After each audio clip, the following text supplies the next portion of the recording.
我係莊太醫療嘅盧醫生啦。咁咧就今日同大家咧分享一個疾病叫做肌少症。咁大家有冇聽過呢個名啊？有啊。大家知唔知咩叫肌少症咧？即係肌少症就係話我哋肌肉量少咗，肌肉嘅力量亦都少咗，影響到我哋身體嘅機能就會下降啊。咁其實咧喺30歲之後咧，我哋嘅肌肉量就會慢慢下降噶啦。咁到咗65歲咧，佢個下降嘅速度就會比較快啦，可能每年1% 嘅速度下降。咁其實喺香港嚟講咧，65歲嘅人群裏邊10個裏邊會有1個人會有肌少症嘅情況出現咗咁樣啦。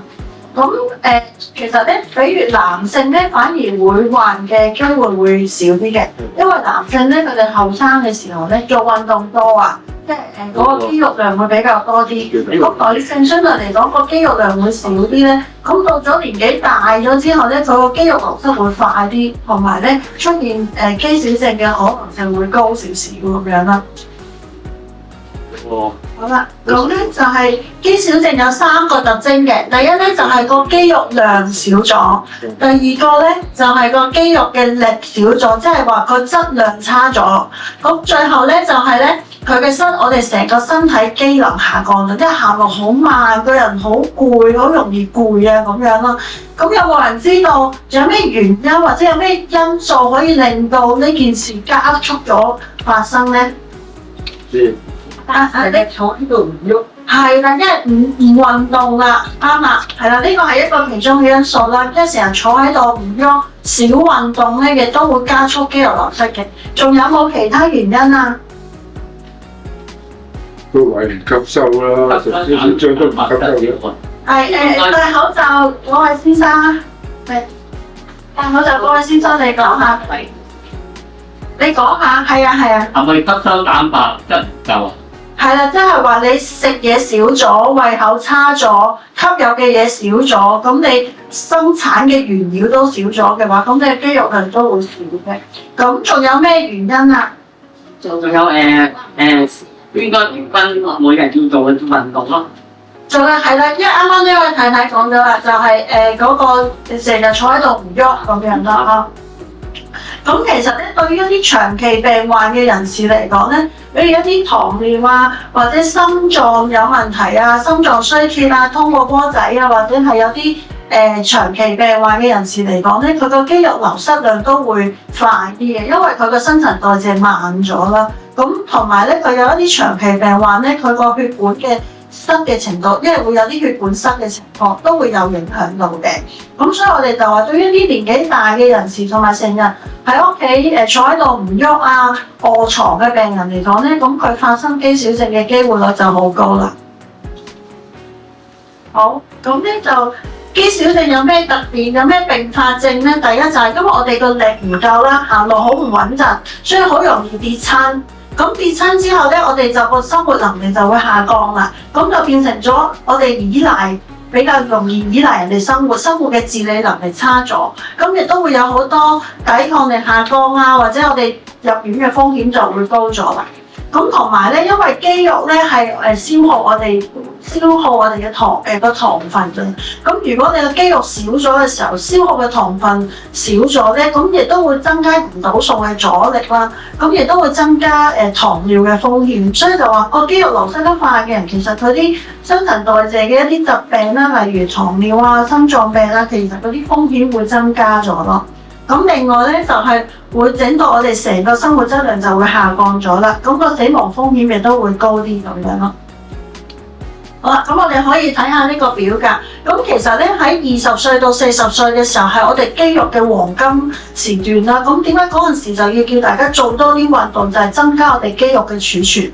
咁其實到咗50歲，你會見到呢條線係斜得好犀利，咁即係話佢流失嘅速度係比較快嘅。咁到咗80歲，其實佢已經冇乜肌肉可以流失。咁呢個其實呢個係一個速度嘅平衡線嚟嘅。咁所以你會睇到喺呢個範圍裏邊，嗰條線好斜咯，係啦。咁所以我哋一定要係喺早期嘅時候要補充翻我哋嘅肌肉量，等到我哋年紀慢慢大，個肌肉流失會慢啲。即使我流失多好，都仲有一定嘅儲備喺個身體裏邊咁樣。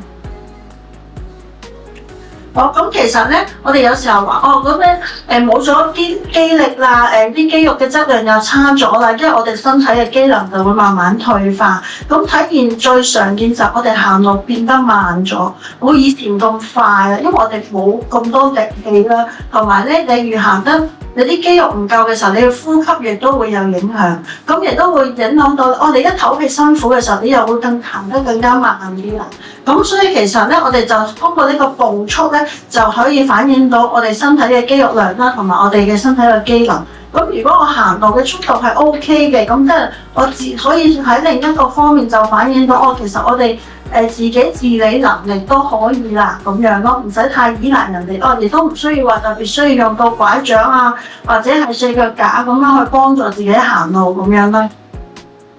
咁如果我哋係點樣去判斷自己有冇呢個肌少症咧？咁啱啱大家會有份問卷嘅，咁嗰份問卷咧就係有幾個問題嘅，咁大家有冇填到啊？好得。嗱，咁首先呢個問卷就會問你攞住一個5公斤嘅嘢，你覺得會唔會好費力，或者好輕鬆就可以做到嘅？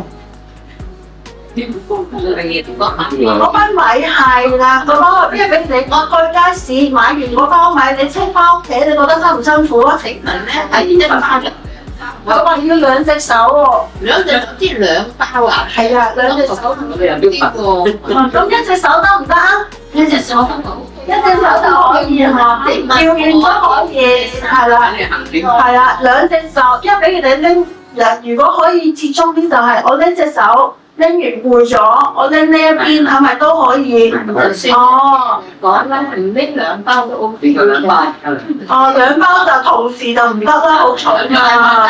即係話吃力少少。1包咁包出2包呢個年紀喎，咁唔係想年紀個。唔係，佢係以50歲以上為計嘅。咁你80歲嘅應該就去到2分嘅。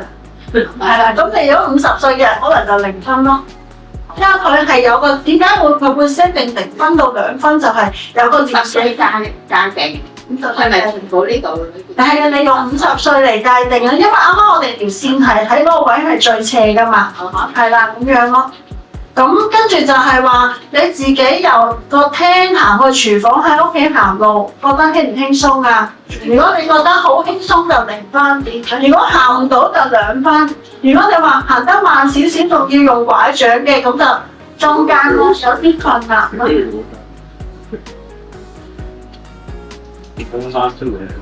好啦，咁到第3個問題啦，你喺張凳起身，使唔使要扶住啊，或者係要撐住啊咁樣啊？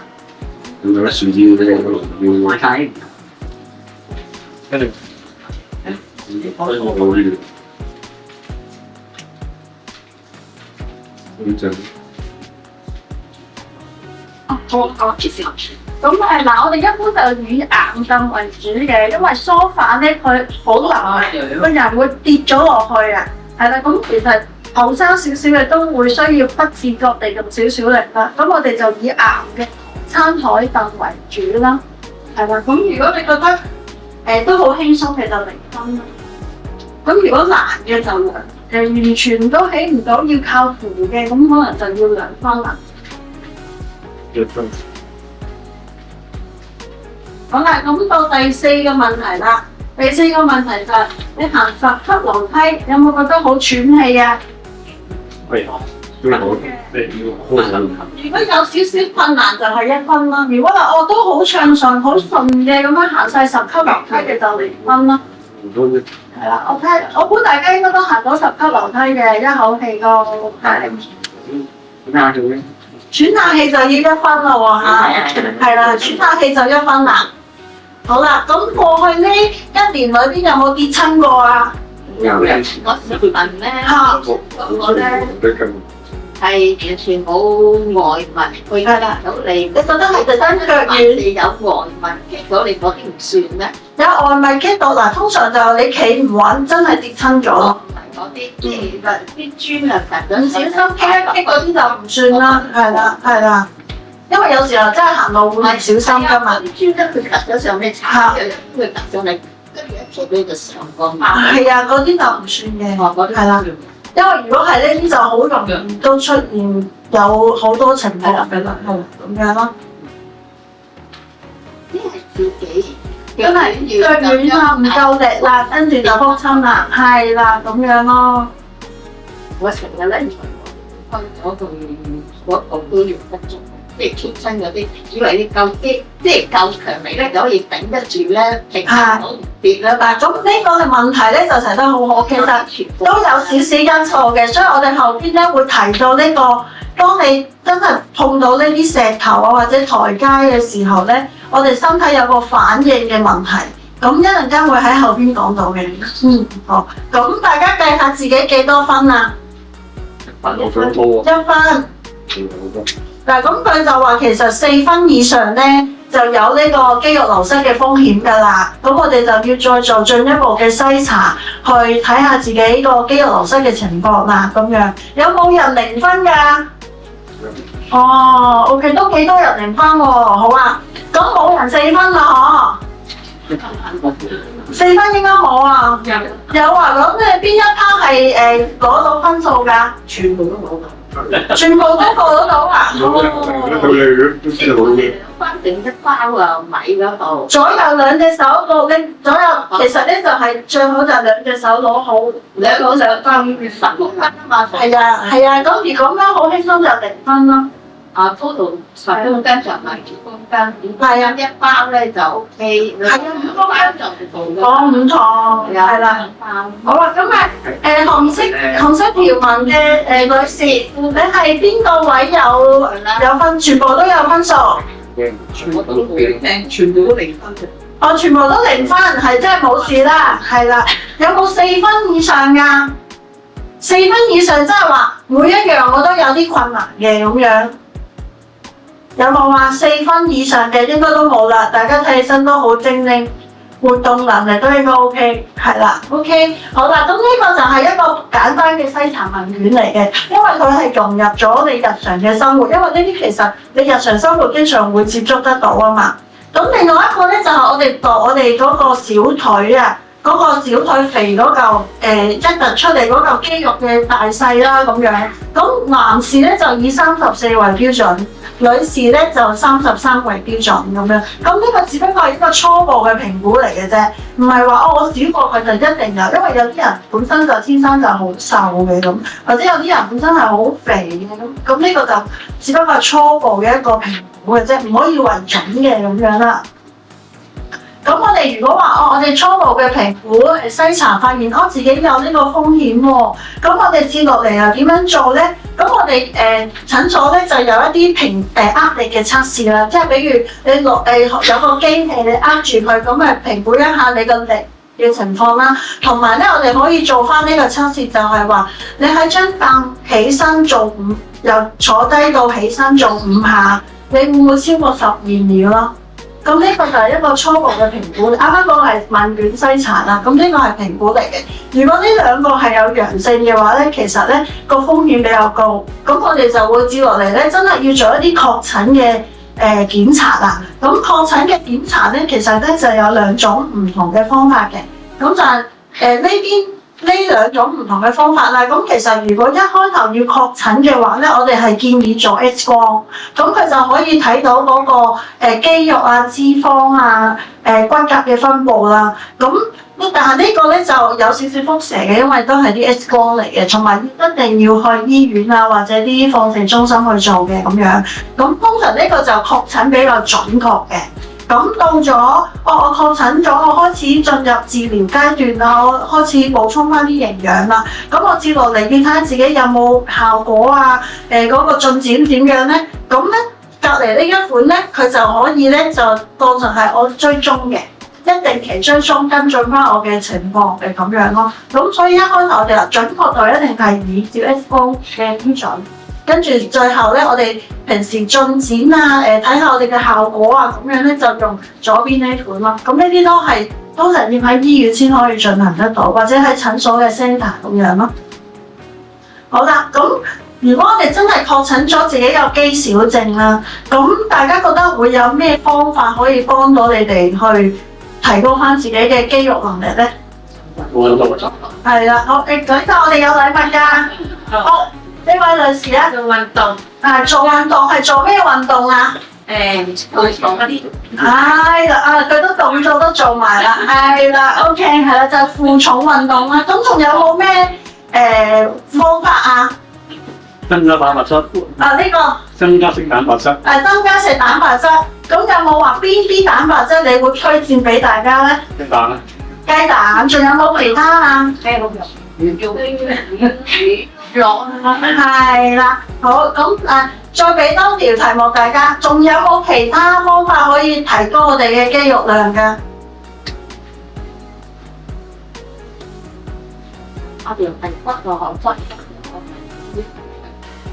其實曬太陽都係可以嘅，係啦，一陣間會講到，係啦咁樣啦。咁但係我哋其實咧改善咧主要係6個方向嘅。第一就係我哋嘅均衡嘅營養啦，同埋做運動啦，做運動跟住就有充足嘅睡眠，加埋我哋嘅營養補充劑，同埋要定期做翻個身體嘅評估咁樣。咁接落嚟我哋會再詳細啲每一樣講嘅。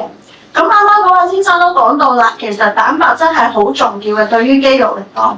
咁其實咧，對於一個成年人嚟講咧，佢每一日需要嘅蛋白質咧係1.2克到1.6克每 kg。咁我哋以一個成年人嚟講，大家60 kg 咁樣計，咁可能去到72到96 gram 嘅蛋白質。咁但係其實對於大家嚟講，我冇理由每日煮飯攞個秤去稱嗰個蛋白質幾重噶嘛，咁好麻煩噶嘛，係咪咁計啊？咁我哋就有啲方法俾大家去睇下，一份蛋白質係點樣嘅。咁首先咧，其實就係最新嘅美國指南咧，就同大家講就係話，其實我哋更加推薦係食優質嘅蛋白質啦，新鮮嘅蔬果，少食一啲加工嘅食品啊、代糖嗰啲。咁佢比較推崇嘅就係自然啦，同埋一啲原形嘅食物咯，少食加工食品嘅。好，咁我哋常見嘅蛋白質咧，就有比較常見嘅優質蛋白質咧，就有三文魚啊、雞胸肉啊、瘦嘅牛肉啦、雞蛋啦、蝦仁啦。咁蔬菜裏邊咧有豆腐啦、毛豆啦，其實咧西蘭花啊、菠菜啊、番薯葉啊，咁其實我哋常見嘅蔬菜咧，其實都會有豐富嘅蛋白質喺度，只不過個量大家有差異咁樣計嘅啫。咁比如點樣計一份嘅蛋白質就係7 gram 啦。咁我哋啱啱計咗啦，就係話以60歲嘅60 kg 嘅長者嚟計咧，佢係72到96 gram 嘅蛋白質。咁即係大概咧就係10份到12份啦，係咪啊？一份就7 gram 啊嘛。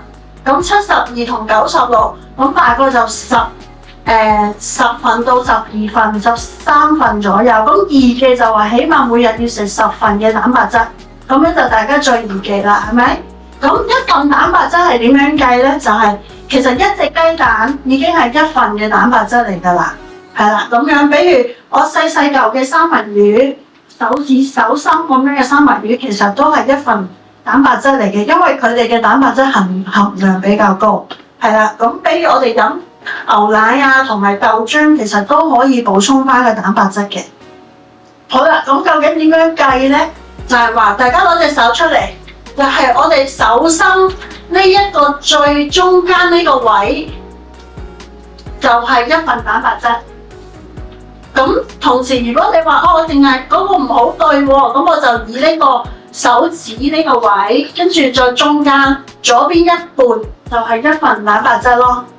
或者係3隻手指嘅厚度就係1份蛋白質咁樣。咁其實呢個就比較容易啲，你日常生活煮飯嘅時候，你就會，我對一張切咗嚿攞個三文魚扒，咁我比一比隻手，咁咪大概知道幾多份蛋白質啦，自己係啦。咁因為呢個就易啲去估個數咯，咁咪冇理由煮飯又要攞住個秤去稱幾多克啊咁樣嘛，係咪？咁通常就係我哋就話細份嘅三文魚啦，雞胸肉啦，咁我按住半個手掌咁樣就已經係有1份㗎啦，咁樣咯。咁加埋雞蛋啊，同埋一啲蔬菜。咁例如啲我哋講下嗰啲貝殼類咧，因為佢比較細啊，所以咧我哋就以2茶匙為計先係1份咁樣。因為前金仔咧。因為你一隻匙羹就茶係啊，係湯匙啊，sorry 啊，湯匙係啦。咁咧我哋食乳酪都可以嘅，乳酪都有好多蛋白質嘅。咁如果係雞髀咁計咧，其實雞髀一隻雞髀你去咗個皮，咁裏邊嗰啲肉咧，其實個蛋白質都比較多。咁所以我哋話一隻雞髀嘅話，其實佢已經有差唔多成1份半嘅蛋白質喺裏邊㗎啦，咁樣。係啦，咁我哋食嘢嘅時候要點樣去安排呢啲蛋白質嘅分配咧？其實就因為我哋啱啱計過啦，大概係10到12份嘅蛋白質啦。咁我哋就會建議咧，平均分去3餐嗰度嘅。平均分去3餐嘅話，咁即係話可能朝頭早3份，午餐4份，晚餐4份，咁其實已經10份㗎啦。咁例如啱啱我提到話一隻雞蛋係1份啊嘛，咁如果係咁，你朝頭早餐可能食2隻雞蛋加1杯牛奶，咁已經有3份嘅蛋白質啦，係咪？咁你晏晝嗰餐可能食個魚，食嚿魚，食個三文魚，再煮啲菜，咁其實已經有3到4份嘅蛋白質啦，係啦。咁其實我哋平時食可能半嚿1份魚。好似個手掌心咁大嘅1份魚，咁你食魚唔係淨係只食咁少噶嘛？有時候可能你蒸條魚咁，一家人食，咁你起碼都會食到2到3件手掌心咁大嘅份量啦。咁其實已經夠晒㗎啦，係啦。咁再加埋啲蔬菜咯。咁有時候可能你煮咗個豆腐湯，咁其實豆腐湯半，我哋平時買嗰啲百福嗰啲豆腐咧，一盒嗰啲一半，其實已經1份蛋白質喺度㗎啦。係啦，咁樣咯，即係可以同一類咧，可以超過3份多啲咁或者佢相對冇咁多蛋白質，可以達到嗰個蛋白質。係啊，1份即係10份 OK 嘅。係啦，因為唔使話我要種類好多，因為種類好多你煮飯起身好麻煩㗎嘛，啲人出街食飯咁樣，係啊，都要好多㗎嘛，蛋白質你包整個咁多種類。係啊，一餐你其實就可以話我中午我食一個三文魚扒，咁其實一個三文魚扒你對翻其實都已經有3份咁滯㗎啦，係啦，咁你再加多份西蘭花，咁其實已經夠晒㗎啦，係啦，咁樣咯，係同類可以，咁你咪到夜晚先食啲蝦，食幾隻蝦咁樣，其實5隻平時我哋中等大細嘅蝦咧5隻到就已經1份蛋白質㗎啦，咁樣咁你咪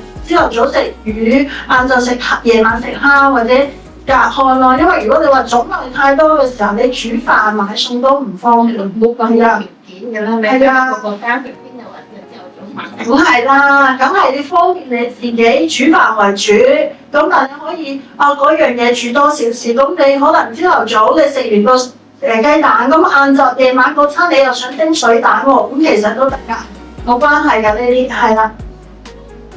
好啦，咁我哋食咗啲嘢入去咧，都要有吸收，佢先會生成啲原料入我哋身體裏邊㗎嘛。咁所以我哋就可以食一啲優質嘅乳酪啦，例如係一啲yogurt啊，或者一啲鮮奶啊咁樣啦，或者可以食啲益生菌啊，保護翻我哋嘅腸道健康。咁我哋食入去嘅營養先可以容易吸收到入人體，去製造嗰啲肌肉啊、蛋白質啊咁樣咯。好啦，咁呢個係飲食方面嘅，咁第2部分咧就我哋啱啱講到就運動方面啦。咁有啲人就話，其實我成日都散步啊，朝頭早去晨運啊，點解都仲係覺得啲肌肉啲力好似都仲爭啲咁樣啦？咁其實咧，我哋平時嘅散步同埋晨運咧，主要係提高我哋嘅心肺功能嘅，對我哋嘅心臟同埋個肺嘅幫助比較大。咁如果你真係想提高肌肉嘅質量啊嘅質同埋個量嘅話咧，提高個肌力，減少你跌親嘅風險咧，其實就要做翻啲負重運動嘅。咁例如有啲咩負重運動咧，就係我哋啱啱有嗰位小姐講啦，攞住個啞鈴喺度舉啊，或者屋企有礦泉水嘅，咁咪攞住2支礦泉水，一邊睇電視一邊舉。其實呢個就係負重咯，因為要俾翻啲力俾個肌肉去阻抗嘅，咁佢先會產生更加多嘅肌肉量咁樣啦。咁有氧運動咧，就係比如啱啱講嘅心肺運動咧，咁一般就係我哋講話行快啲啊，去游水啊、耍太極啊，咁嗰啲都可以嘅。尤其是咧耍太極咧，佢對平衡嘅要求比較高，咁就係一個比較好嘅運動咯。咁游水咧，因為佢要四肢個協調啊，咁所以亦都會對嗰個肌肉嘅量都會有對平衡係會有幫助嘅咁樣咯。好啦，嗱就係啱啱我哋講嘅肌力嘅訓練啦，同埋啱啱呢位太太講到嘅就係我哋驚住自己跌親個反應點樣去訓練咧，其實係有嘅。咁樣咧就係話，當你跌親嘅時候，你要好快咁樣反應得到。咁呢個就係我哋快速去發力，提高我哋平衡力嘅能力啦。咁具體係有啲咩動作可以自己喺屋企做到嘅咧？嗱，例如咧肌力訓，其實呢啲你喺日常屋企就可以做到嘅嘢啦。比如你喺張凳坐起，坐喺度起身，坐喺度起身咁樣訓練，其實就已經可以鍛鍊緊㗎啦。咁同埋咧半踎啦，半踎嘅話咧，佢就可以鍛鍊到你大髀嘅力啦。其實你跌親咧係大髀同埋下肢嘅力唔夠穩陣，唔夠力，咁所以一定我哋強調嘅係下肢嘅訓練會多啲，因為你要講究平衡啊嘛。咁同埋咧，如果你上落樓梯，好似呢啲喺屋企，如果係我平時搭 lift 咁樣計啦，咁你可能你住10樓嘅，你9樓就出 lift 啦，咁咪自己行一層樓咁樣咯，咁咪可以鍛鍊到咯。咁跟住咧就係呢個弓步啦，都係可以鍛鍊到下肢嘅。咁呢啲就可以喺床上邊或者喺平地做就抬起，就係抬起個 pat pat 鍛鍊個下肢嘅力，因為佢係要靠你下肢嘅力同埋個臀肌嘅力去抬起，跟住攞到個平衡嘅。咁比如你喺屋企睇電視嘅，咁咪可以一邊睇電視咪一邊做翻呢啲抬腿嘅動作咯。呢啲都係可以融入到你日常生活中可以做嘅嘢啦。咁上肢嘅訓練就係攞條帶咁啊，可以咁樣開合個肩關節啊咁樣啦，或者對住面牆嘅，咁我哋要俾力去對抗嗰面牆嘅。咁其實對抗一定要俾力嘅喎，唔係就咁掹住面牆，係真係同佢鬥力，好似你想推開面牆咁樣。咁其實係用緊你上肢嘅力咯。咁例如呢個就係個啞鈴啊、水樽啊咁嗰啲咯。咁呢啲就係一啲肌力嘅訓練嚟嘅。好啦，咁啊防止跌親嘅訓練係乜嘢咧？就係講究平衡嘅訓練啦。講究平衡嘅訓練咧，就係我哋可以試下單腳企啦，或者係腳尖對腳尖咁樣企啦。咁同埋一啲左右咁樣行嘅，好似呢個咁樣。咁你話如果屋企冇呢啲，其實屋企啲凳仔啊，或者係擺個矮少少嘅桶啊、盤啊，咁其實都可以。隨處喺屋企一啲生活用品就可以攞到嚟做㗎啦，咁樣咯，係啦。好啦，當我哋做每日咧，可能做20到40分鐘啦，咁你最好嘅就每日半個鐘頭呢啲運動啦。咁當你覺得做咗一個禮拜，你覺得已經開始輕鬆啦，你就慢慢再加個重量咯。比如我之前可以攞2支。好似300ml嘅礦泉水都好輕鬆啦，咁我就改成500ml嘅嗰啲大支裝嘅礦泉水咁樣咯。咁就唔使一下子要升到好高嘅，係慢慢嚟鍛鍊咯。可能我哋適應咗一個禮拜啦，我覺得 OK 啦。咁下一個禮拜再加大個訓練量咁樣啦。咁每日大概有30分鐘到就 OK 㗎。好，咁就啱啱講到嘅仲有3個問題，就係我哋瞓覺係一個休息同埋肌肉修復嘅過程啦，同埋要補充一啲維他命啊、維他命 D 啊同埋鈣質係對我哋嘅骨骼啊都有幫助嘅。咁另外就係定期做身體檢查啦。咁啱啱我哋講到呢個維他命 D 同埋鈣質啦，咁有冇人知道有啲咩食物係高鈣㗎？你講啊？豆腐啊，係啦，仲有冇其他高鈣嘅食物啊？奶係啦。咁咧其實高鈣嘅食物咧，主要就係我哋講嘅豆腐啦、乳酪啦、豆漿啊、芥蘭。其實我哋日常生活中，其實當你營養均衡唔揀食嘅時候咧，其實你我哋日常生活中嘅食物就已經夠晒我哋嘅營養補充㗎，因為而家唔會好似以前嗰個年代咁樣冇嘢食㗎嘛。而家啲生活條件好咗好多咧，基本上食物營養方面係唔會太大嘅問題咯。好啦，咁仲有一個就係維他命 D 啦。咁其實維他命 D 咧，佢咧我哋點樣去補充咧？就我哋可以曬太陽啦。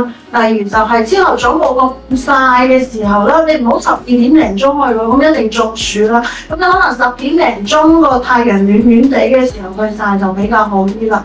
咁同埋咧要食啲維他命 D 多嘅嘢就係例如蘑菇啊，蘑菇類就比較多啲嘅。咁例如三文魚啊咁樣啦。咁其實啱啱我哋講到三文魚佢嘅蛋白質又好高啦，咁佢維他命 D 又好高，同埋佢又有啲 DHA， 咁又對個大腦會有幫助咯。咁其實三文魚就海鮮類啊，啲蝦啊咁嗰啲其實就係比較對肌力方面嘅補充會比較好啲。好。我講到呢度，大家有冇啲咩問題？啲三文魚啲豐盛營養其實就如果係呢啲咧，佢有機會啦嚇，佢封神咗之後咧，個時間耐咗咧，佢嗰個營養價值會差少少。我哋建議食新鮮嘅會好啲，係啦。冰鮮啊，即係係啊，一時沖咗嗰啲，係啊，最好係有新鮮嗰啲咯。聽過講咗咧，分幾個係啊，其實差好少嘅啫，差好少嘅啫，但係最好就新鮮食材咯。因為其實啱啱我哋講到就係美國嗰個指南都推薦大家去食新鮮同埋天然嘅食材咯。佢一上就係咯，係啊，新鮮但係啊，我咧白講嗰啲咧，啲包裝喺外。係啊，分別唔大㗎。係啊，新嗰個嚇係啊。係咯，我聽過。哦，因為佢要 keep 住嗰個溫度咧，佢有機會會加咗其他嘢入去，佢先會 keep 住個保保鮮啊嗰啲咯。係啊。好啦，咁咧我哋今日嘅內容咧大概就係咁多啦。咁我哋就可以問翻大家一個問題，睇下大家有冇認真聽書下。就我哋啱啱講，我哋改善呢個肌少症有六大方法啦。大家有冇人記得呢6個方法係咩嘢？通用足睡眠。舉手。係啦，舉手啊！好啦，舉手。睇下講唔講到，我哋仲有2份禮物。係啦。或者攞3個都得嘅。呢位係營養、運動、瞓覺係啦，仲有冇啊？仲可唔可以講到啊？係啦，除營養、運動、瞓覺，仲有冇啦？做咗先至問係啦，仲有冇啊？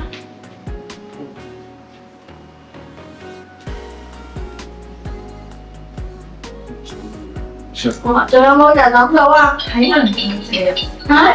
做體能嗰啲練習哦，佢啱啱講咗啦，運動係啦。啲講緊未啊，就係曬太陽，係個又有維他命 D 同埋鈣咯。呢個啦，佢有係啦，仲有冇人有補充啊？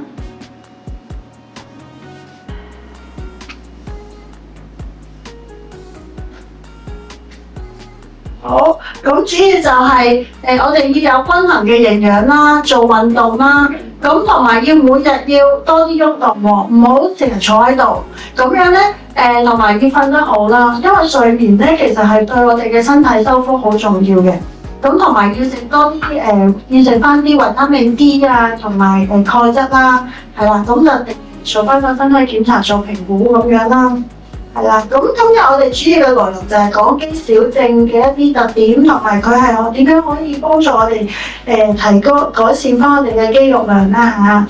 好啦，咁呢個就我哋帶翻屋企嘅，就係話我哋要食得啱，即係食翻啲天然嘅食材啦。咁啊，平均每日3餐就吸收翻唔同類型嘅蛋白質啦，同埋啱翻你份量嘅蛋白質啦。咁同埋要做翻啲運動，就唔單止係散步咧，同埋要有啲抗阻力嘅運動咯。